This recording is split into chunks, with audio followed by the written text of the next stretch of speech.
Assalamualaikum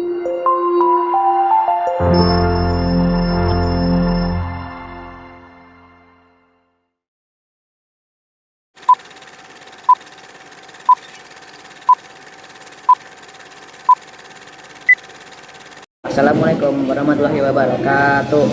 Pamirsa, wilujeng patepang sareng Rafa Ahmad Pranata dina acara Warta Bogor.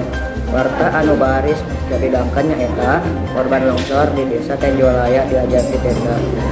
Pamirsa, puluhan murid sekolah di Perkebunan Dewata, Desa Tenjolaya, Kecamatan Pasir Jambu, Kabupaten Bandung. Nudina tanggal 8 Maret 2022 kena kaurun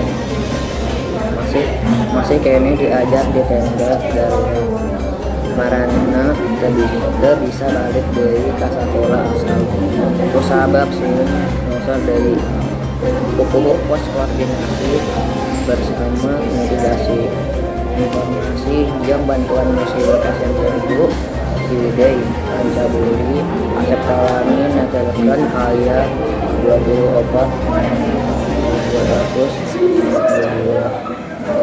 budak sekolah dasar nepi ka sakola menengah pertama SMP anu jadi korban longsor. 46 urang diantarana eta murid SDN Dewata anu sakolana deukeut jeung tempat longsor. Maranehna ayeuna diajar di tenda darurat khusus pikeun kelas genep anu ahad ieu bakal nyanghareupan ujian nasional disabrak 2 minggu ka tukang maranehna cicing jeung diajar di imah kepala sakolah SDN Cisondari. Pamirsa mung sakitu patinatur jeung patepang deui dina warta nu bakal lumayan. Amit mundur. Wassalamualaikum warahmatullahi wabarakatuh.